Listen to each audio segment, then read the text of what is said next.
This episode is presented to you by NFL Sunday Ticket, now on YouTube and YouTube TV. With NFL Sunday Ticket on YouTube and YouTube TV, you can watch your favorite teams' out-of-market Sunday games, plus watch up to 4 games at once with Multiview. Don't miss the race to the playoffs. NFL Sunday Ticket is now just $39 when bundled with YouTube TV, where you get even more football. Visit youtube.com/Spotify offer to sign up now. Lowest price on YouTube TV with base plan. Rest of 2023 season. Terms and embargoes apply. No cancellations. This episode is brought to you by Google Pixel, the official fan phone of the NBA and WNBA. The new Pixel 8 and Pixel 8 Pro are built different. How? Take the Audio Magic Eraser tool that helps block out distracting crowd noise so your play-by-play commentary sounds crystal clear. The only phone engineered by Google brings out the audio you care about so your videos sound as crisp as they look. Learn more at googlestore.com/Pixel NBA. Audio Magic Eraser requires Google Photos app. May not work on all audio elements. Apple Gift Card is a practical gift that unlocks a world of entertainment and fun. You can send it via email or give a physical card to your loved ones.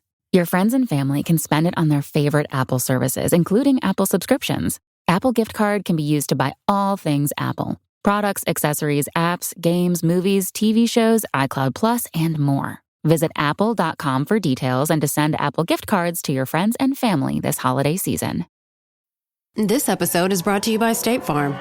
From your morning podcast to your afternoon playlist, State Farm knows you personalize your entire day, and that's why State Farm helps you personalize your insurance with the State Farm Personal Price Plan. It offers coverage options that help protect what you care about most at an affordable price just for you. Like a good neighbor, State Farm is there. Prices vary by state. Options selected by customer. Availability and eligibility may vary.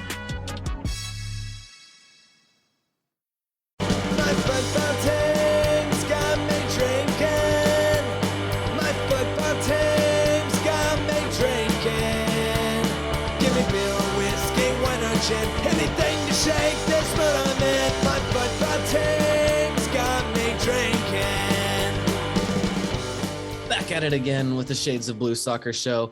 Gentlemen, enough time has passed from that last game that I can bring a little energy tonight. I was just listless, sitting there staring at the television after a 7-1, 7-2 defeat. I wasn't quite sure how to react, but time has passed. I've got some topics on my mind to talk about. How are the three of you doing this evening? Doing well, sir. How are you? I'm doing all right. David, you were able to negotiate time away to do this podcast? That's right. We're going to talk a little bit about how sad Sporting KC made me, and then my wife and kids are going to go take a walk to make me happy. Okay, there we go. That was good negotiation. I appreciate it. We all appreciate your time here. So I guess we can talk about this most recent game here if you really want to. The 7-2 loss in Portland to the Timbers. Not much that I do want to discuss from this one. I have one overarching question for us this evening, and it's really just, so this game was kind of a low point. I was trying to think of a low point for this team, but before this, it was really just not making the playoffs, which is a very sad low point, a very happy low point to have, I guess. But yeah, I can't recall a lower point than this in the last decade since the MLS Cup in 2013, which feels like a million years ago at this point. So a new low point. What I am interested in is, how does this club respond? Where do we go from here? I'm not even necessarily saying this season. I would like to see some sort of a response this season, but just from here, this is a situation the club hasn't been in, and I think this is what I'm interested in from here. I don't want to sit here and bitch about how bad the team is, and if Tzionis is going to solve all the problems and we're going to charge into the playoffs this year. I don't expect that to happen. We can do that. We will do that later in the week and weeks after this. But tonight, I want to hear what you guys think, how you guys think this club will respond. So Thad, I'm going to start off with you. Actually, is it a low point? Let me start off with that. You took too long, so I'm going to cut you off. It is the low point, right? And how do they respond? It is absolutely a low point. Let's hope it is the low point for the season. Oh God, that's a good point. I didn't even think about that. It can get lower than this, can't it? It can. There can be 2 7-2 results in a row, and then they sell Daniel Shalhoub, or they sell everybody. No, I don't know. I don't know what the I don't know. I mean, I know you're looking for some kind of good hot take answer, but they could, Johnny might go into the locker room this week and just kick some ass and say, we got to play better. Management might be visiting Peter and saying, you got to get the shit straight. I don't think he's like in danger of being fired tomorrow, but he's got to feel some heat right now. Big heat. From himself, like just because he's putting it on himself? Because if he's not going to get fired tomorrow, what heat is he feeling? I think there would be heat from management. I'm not saying it's like fire him tomorrow level heat, but right. It's got to be like, you got to be getting something better here. Yeah. We spent a lot of money. Yeah, guys, I don't, as vehement as I will fight anyone who's screaming fire Vermees right now, that's not to say that this wasn't a mess up, that the building of the roster this season wasn't a failure in hindsight. But I will always just come back to, like, my God, if you're going to fire Vermees, who else do you think is going to come in here and fix all these problems? Everyone just wants to do, it's just a thing people do in soccer. I don't know. Is it fans are just getting that from Manchester United, that they do that every time they get fourth in the league? They just complain and want a new manager. Well, they also went 15 years with Sir Alex too. So yeah, but they won for 15 years. And so did Sporting. Not the same amount, but right. It's just a thing overseas. It seems like is they're quicker to fire coaches over there. And it seems like that's bled into this. And it's just, no one knows what's going on. If we don't make the playoffs and it's fire Vermees, it has to be his fault.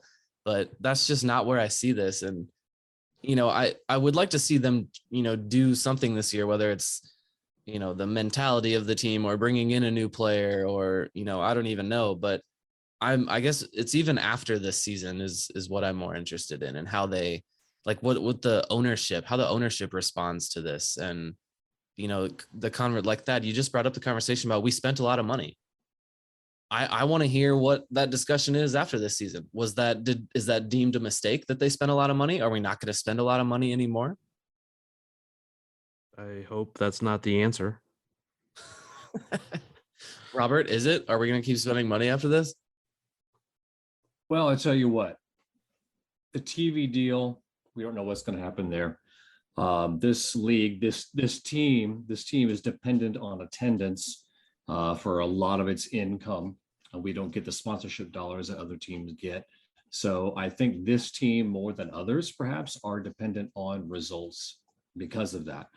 So I think if the team sees benefits from spending the money, they'll do it. But I think at some point they're going to have to say, let's look at this a little bit closer and see where our money's going and if it's going in the right place.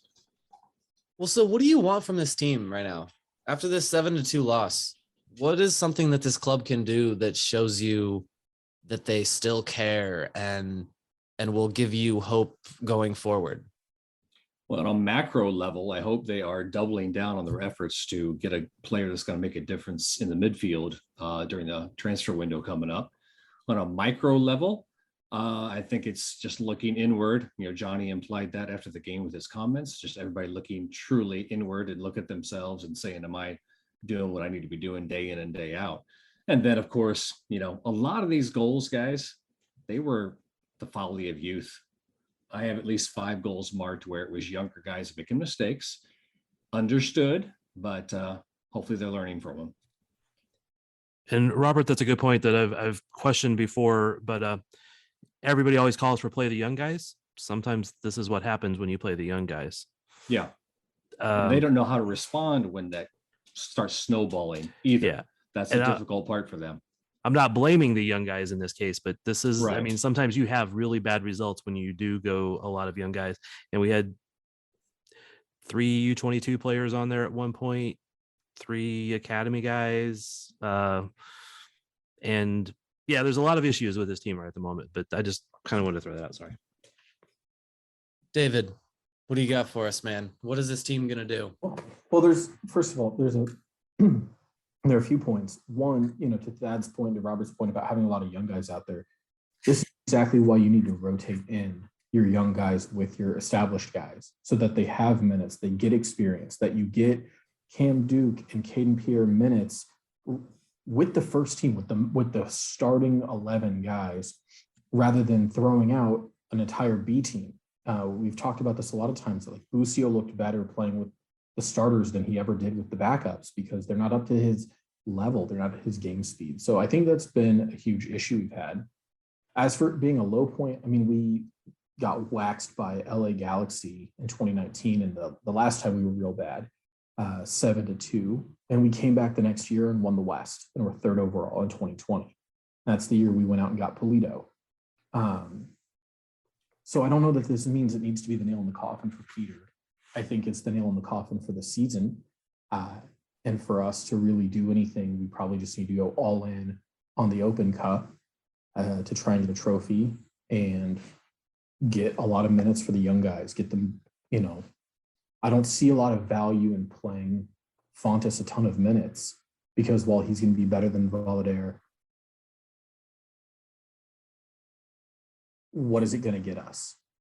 So moving forward, the question is, what do we do going into next offseason, but not the summer transfer window, but the primary transfer window for us in the winter? And it's probably time to turn over a substantial part of the roster. Going after a guy like Polito is a great move when you think you're one piece away from winning MLS Cup, where you just need that DP striker. But we have needs all over the field. And right now we've got a roster that doesn't have a lot of flexibility.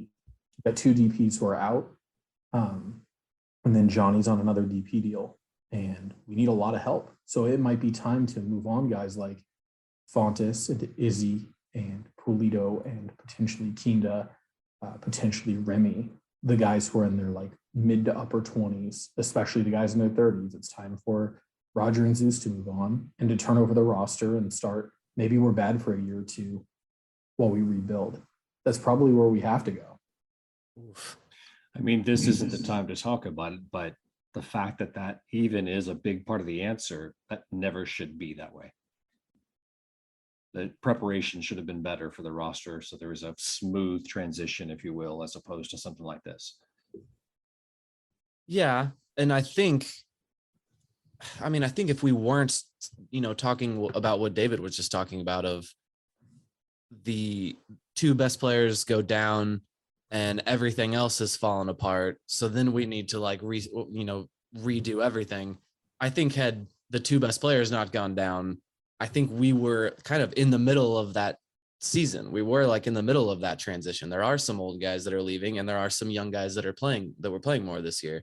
So I think that was the plan, Robert, but it obviously just hasn't shaken out that way.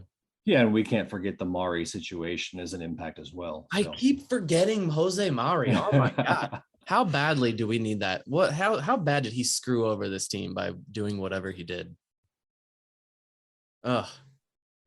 I don't know that he did anything that was with a problem right there. Well, yeah, okay. I mean, we're probably not allowed to discuss that too much or speculate wildly, but Robert, you mentioned the discussion earlier about you chalked up 5 of those goals to young players, youth, but that's not something that was isolated for that game. Like, as it stands now, that youth is going to have to be playing a lot. I know, like we just mentioned, they're not all going to have to be on the field at the way they were in the last 10 minutes of that game, but those young players are going to have to play. And so those mistakes are going to continue to happen, not 5 a game, but it's just that, I just don't want to make sure we're chalking that up to like, this, just this game, because we have that youth and they're going to have to keep playing, and that is going to keep happening. And that brings up we talked about it, play the kids. Did we think the kids were better? Is that why people are saying that? Okay, well, I mean, David might agree because we talk a lot about the midfield, but the midfield needs to do a better job of stopping these transitions before the young back line can be so exposed. Right. Yeah, I agree. But don't we need, I guess you're also asking for one of those young guys in the middle of the field to step up and do that. So like in Felipe Hernandez, I guess would be that one. You're asking one of them to be Roger when he was in his prime. Yeah. Because the team, I mean, as much as people have complained about Roger, which has been a little bit crazy, totally acknowledging that he's not as fast as he was before or 90-minute fit as he was before, but he still had that presence out there where nobody else on the team does. I mean, Felipe's, getting in that direction. Jake Davis can get in that direction, but nobody has the Roger presence out there. And this team works well when there's a Roger presence out there. Another hole in the midfield for me, and I hate to say this, I don't tell 2013 Cody that I'm saying this, but Uri just doesn't seem to have it out there. He on one of those goals, there were so many I don't even remember. One of them, it was an ugly, bad attempt at breaking up a counterattack, which is his job, and he's been doing it his whole career, but couldn't even get the foul. And they went straight down and scored, and he got subbed off immediately after. And that wasn't the only time from that game or the only game this season I have felt that. And is this as good as he was in recent years? And I just wasn't paying attention with Orlando City, because man, it has been a major drop off from Ilie. He has not been great with Orlando. At one point they went to the 2-6, the double pivot, whatever you want to call it, formation. And I think that's actually where he's stronger, although he keeps saying he's stronger as a single 6, but I don't think he is. And that's my opinion. And that's why I love Yuri. I think he's a great guy. I mean, I think he's great to have on the team, but he shouldn't be the starting 6 unless something has went wrong. And obviously something has went wrong. Did you know that before this season? Like, is that a mistake we're putting on the building of the roster? Yes. Okay. I mean, I didn't sit there and just super heavily criticizing, but I know I made the comment that I don't think he's as good as what we want there. I'm not sure exactly how I phrased it, but yeah, I don't think he was the right guy. I wish I said. You were. I mean, because I hate to I don't want to sit there and badmouth Yuri. You know what I mean? Because right. He's a wonderful human being. But also, still having Ilie would not be the answer. So true. We need something needs to be done differently, whether it's a different player, different formations that make the best use of the players instead of trying to make the players the best use of the formation. Right. I don't know if I said that well, but you know what I mean? Well, so let me ask this. As bad as the season is, theoretically, we can still turn it around and make a playoff run. Absolutely. Okay. Positivity. To anybody who's listening, I don't think we're going to win MLS Cup. Don't put those words in my mouth. But the idea is making it to the playoffs. I think there's still time to do it. So is the question not a tactical one? Should we not just become a bunker and counter team?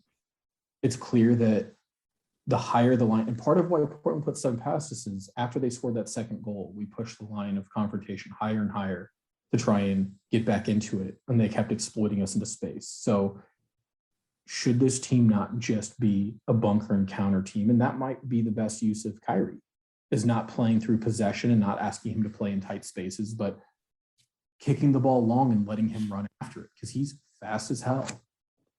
Johnny's still pretty quick. Tzionis can run. Cam Duke is quick. Should we just be a bunker and counter team?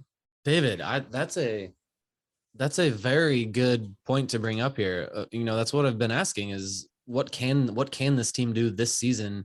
And that is absolutely one of those things. I think that's one reason many people are frustrated with Vermees, even if they, may give an excuse to the roster construction. I think a lot of people are just upset with, we're saying we can't score goals, but then the same front line gets pushed out there every time.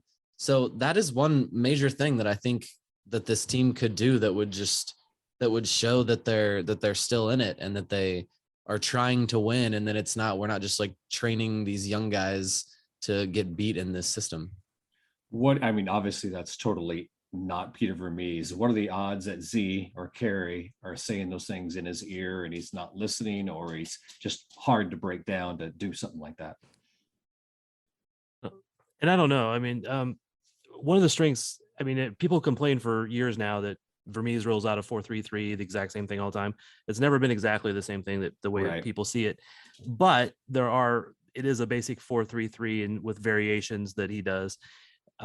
When they do change up, it's often because, they've there's so many people shorthanded at a certain position or whatever, and it's typically a 5-3-2 or something like 3-5-2 or something along that line, just because they have too many forwards out or something like that. But one of the strengths, and people, won't want to hear it, but one of the biggest strengths is that Sporting has been consistent in how they play. It might be boring that they roll out the 4-3-3, but when you plug in Guy to, position numbers 2, he knows where to be because they practice it all the friggin' time. He knows where the next guy is going to be, et cetera, et cetera. When in the Open Cup game against Dallas, they weren't doing so good at the beginning, 2 goals down. They make some adjustments. They go back to closer to a normal 4-3-3, and a little luck, a little,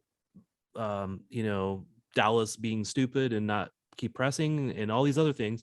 But all of a sudden now it's a 4-2 win for Sporting because they go back to their formation, or at least closer to it.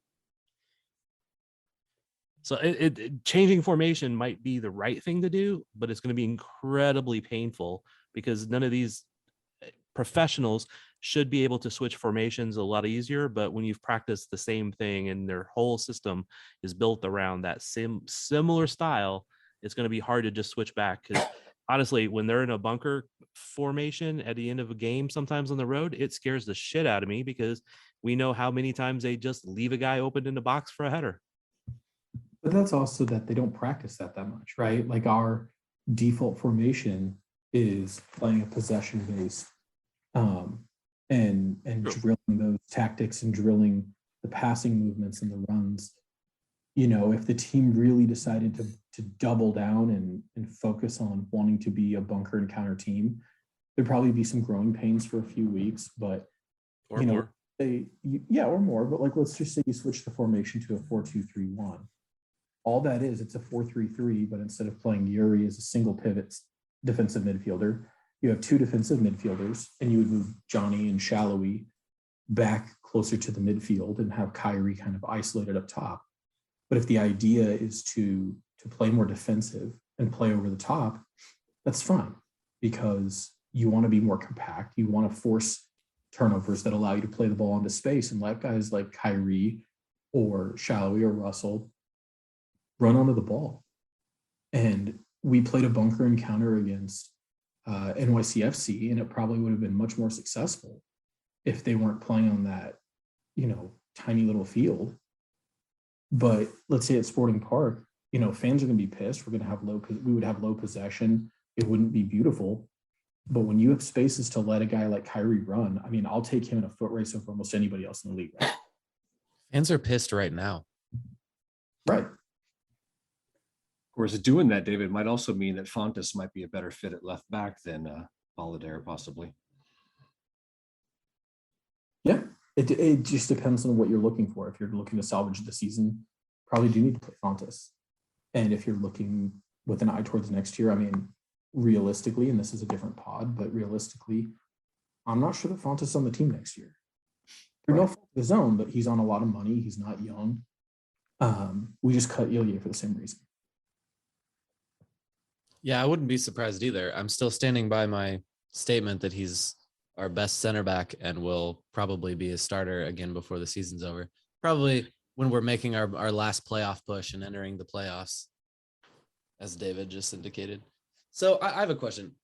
This loss was really bad, 7-2. And with each loss, I see another person will tweet, surely this is it for Vermes. As in, okay, well, whatever. So my question is there a number of losses this season that would fire Peter Vermes? Because in my head, the roster construction this season was the one, like, that's the mistake. That was the one failure there. So it's just, this is the bad season. Like, this is a terrible season. I don't see, we're watching the fruits of it being a bad decision. If I don't think there's a number of games or a really bad game that would be, okay, now we fire Peter Vermes, because the mistake has already been made. And I don't know that a few more losses make it any worse. I don't know if I guess losses lead to it, because losses expose so many things. When you're winning, so many things are glossed over. But I think it's more of if he loses the locker room. Yeah.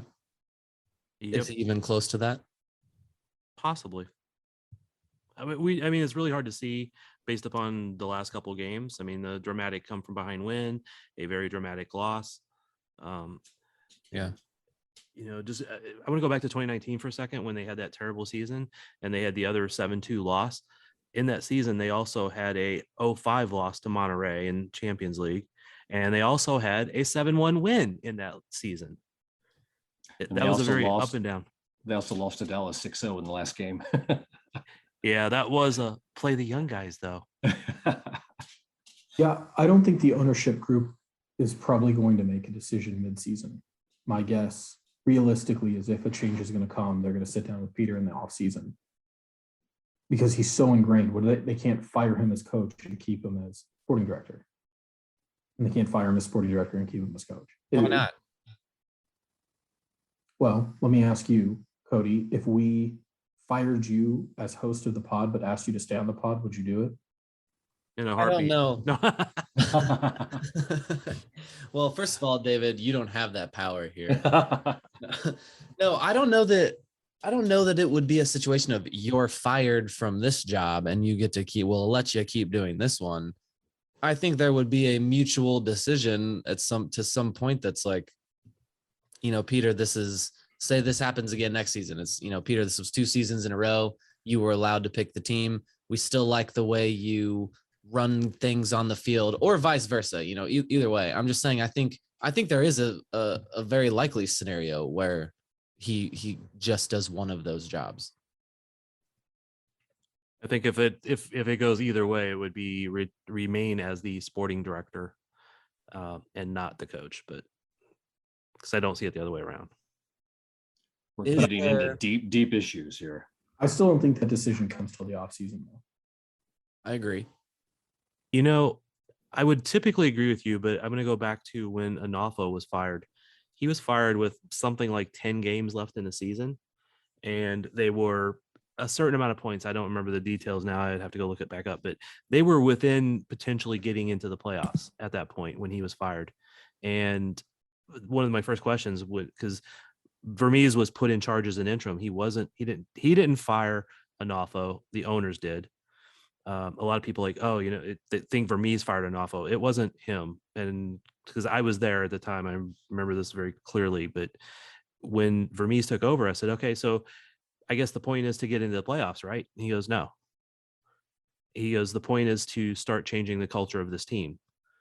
So if we make progress, then we make progress. But it wasn't, because in my mind, from watching sports, if you fire somebody 10 games before the end of the season, it's because you're trying to get the playoffs. You're trying to get somebody to fire a spark and get in the playoffs. And it wasn't that. It was giving him a chance to change the culture, weed out the guys who he thinks needs to stay or change, and go with that. So you could see a change in midseason from this ownership group. I think it's less likely than a lot of them, but I think you could. In that scenario, though, I think they had their guy. Peter's our guy. He's the one we want in control. Don't know if they have that now or even thinking about that. And who would that be? But that's a bigger question. Who would that be? That's Jesse Marsh. Okay, yeah. But honestly, that's my entire thing here. I'm fine with people saying the way Vermees built this team is a failure this year. That's a failure. That's fine. And it is, in some fairness, it's a failure with a lot of bad luck. And with some bad luck, for sure. A lot. But, I don't know. The whole buck stops here, whatever. That's what fans of sports do. Whatever. It's, okay. His fault building the team there. I do try to be fair, though. Yeah. I mean, the other question that a poster brought up is how much of this roster build is Brian Bliss, for example? We don't know exactly how that relationship works, but that's an interesting question. So, yeah, I mean, so my question beyond that is who else is out there? That the whole thing is why I can't imagine firing him is because, okay, just imagine today, we don't have a coach anymore. Vermees is gone. There's like 25 MLS teams that are just chomping at the bit to hire Peter Vermees to be their manager. Is that true? I mean, they'll have coaches. Anyone who is not in a good spot or has the ability to fire a coach is would want Peter Vermees. It would be San a Jose. step up. Yeah. Right. Yeah, and it's going to be hard for Vermees to go anywhere where he's not basically totally in charge. Yeah. So there's that. But then on the technical director side, is there I don't even know. I don't know any other MLS technical directors. Is that I just don't think that that's because of the way this league works and having to know the ins and outs and navigate all these ridiculous Garber rules and all of that. I don't think we could just go to South America and hire a technical director, right? That's not what you do. We wouldn't need to. We'd hire Mike Jacobs, technical director or general manager, I guess, for Nashville, who was assistant technical director under Vermees. Bring him home. Nashville's been great. So we're gonna fire. They we're worked gonna up to fire being one good. guy and then hire his protege, who's gonna do things the same way. Well, I mean, if you look I don't think he's around- going to do things the same way. Sorry, Robert. Sorry. If you look around the league, I mean, you've got so many former MLS players, Chris Albright being another one, but you got to look at head coaches too, Wolf, Chris Albright. Where's Chris Albright? etc. He is technical director where now? You would call me out that exact team. Well, But anyway, not even that. I'm just asking because it's like, is he good? That's what I'm asking. Like, who's a good technical director in this league? Whoever Seattle has, they have a good technical director and manager. Good. Throw them out. That's good. Forget about that. That's one coach. They wouldn't want Peter Vermees. They got a good coach. They got a good technical director. But I just, it terrifies me. The thought of like tomorrow not having Peter Vermees making these decisions. Yes, he can mess up. Yes, he has messed up. But oh my God, now we have to find someone. Oh my God, that just I can't even fathom. There's no one else out there. And still the best choice for us right now. if you find somebody, they're only available because they've messed up. Exactly. Who do these? Oh my God, I just don't. Who do these people think we're gonna hire? Hold on. That's not necessarily true because Seattle hired Garth Lagerwey. He'd been at Salt Lake and had been very successful at RSL. He didn't get fired. He chose to leave. They paid him enough money to make him leave. Happens all the time. David speaking to us from a bathroom, apparently. I don't know. Kitchen. I told you I had a hard out. I'm staying on so that I can go woo at the end of the pod. Okay. We've missed And I have like 3 minutes, Cody. So well, my point, Cody, just was that you don't go to South America. You hire from people who know MLS, former players, be whatever it may. But like you exactly said, somebody needs to know the league, and that's not a South American. no, that's for damn sure. Well, just I need it to be known that I'm speaking for this pod, that we are not even remotely close to being done with Peter Vermees. And I don't think it's happening this season. And I wouldn't be surprised. I don't even if a terrible situation continues this season, I don't think it would happen this season. And I don't think that there's a better replacement for him anywhere. David, you were the one you got closest to it earlier and said, I don't know that it's the right time, or I don't know that it's time to move on from Vermees. Does that mean like you're inching closer to this? I think there's a reasonable argument for it. I think there's a reasonable argument against it. Guys, that's my son Teddy making his first cameo on the pod. Yeah, and he's telling Teddy. he's telling you to stop lending credence to this argument of fire Vermees. He actually wants to look at Spider-Man, who I would be willing to let coach our team. Spider-Man, yeah, that's not bad. I'd rather have him Boy, as a genius. striker. Boy genius. Ooh, that's a good top 5 list. Top 5 superheroes to coach Sporting. Was Captain Khiry though? No, to play for Sporting. Ooh, off season pod right there. Good job, Todd. Okay, have we beaten this into the ground, Robert? What do you got? You want to add something? Here's what it will take: losses to St. Louis City FC next year. Oof. Yeah, that's a good point. I think it's closer than what that you think, but I'm not suggesting it's like close this weekend, next week, or anything like that. But you do have to worry when you have a performance like this if you don't get some rebound in the next, or have a clear plan of how to fix. Yeah. So, and that they have to feel that not only that he has a clear plan, but that he's the right guy to execute that plan. So his plan might be, we've already signed or we've already identified these 3 players that we're going to try to bring in the offseason or in the transfer window, the summer transfer window. But from some chatting I've done, they don't have big money to spend on that transfer window. Yeah, because you have to go within the salary cap and the funds that are there. It's not just this because of DPs. You can't just go get a DP. You have to get. You're talking a TAM guy, so you have to get a TAM guy that could be a fake DP for half a season and then become DP next year. But there's a lot of manipulations around that. But you're not talking like you can go get just a superstar to come in and make this team better over the offseason or the transfer window. Here, or you look inside the league. I'll leave it with this thought. This situation feels to me like it would be like so Thad, I know you're saying it's closer than I might think. I understand that you reach a point where a decision just has to be made. You need to do something to appease fans, et cetera, et cetera. But let's just look at the Chiefs, for instance. We have Andy Reid as our head coach because Philadelphia just got to a point. They knew they had a good coach. He was getting them to the playoffs regularly, but they just couldn't. They wanted a Super Bowl. For them, their specific situation, they needed to get to the next level. Yeah. So they had to move on. And boom, all of a sudden the Chiefs just get this legendary coach is up for grabs that the Chiefs just get. Now the Chiefs have our greatest coach we're ever going to have. And the same thing with Tottenham, Pochettino. The world rejoiced when Tottenham was just like, well, we need to make a decision and move on. The world rejoiced that Mauricio Pochettino was available and that he almost got to take his pick from any club around the world. Yeah, I went woohoo.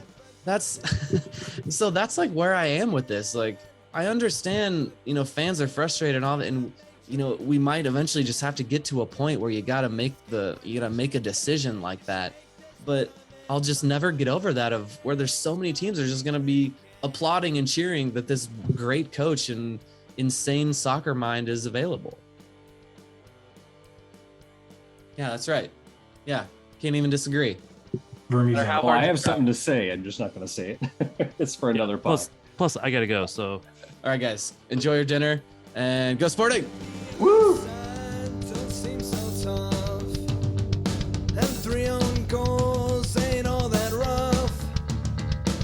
Skipper has just been sent off. Supporters strong have all gone soft. My football team's got me drinking. My football team's got me drinking. My football team's got me drinking. Give me beer or whiskey, wine or gin, anything to shake this mood I'm in. My football team's got me drinking. My football team's got me drinking. My football team's got me drinking.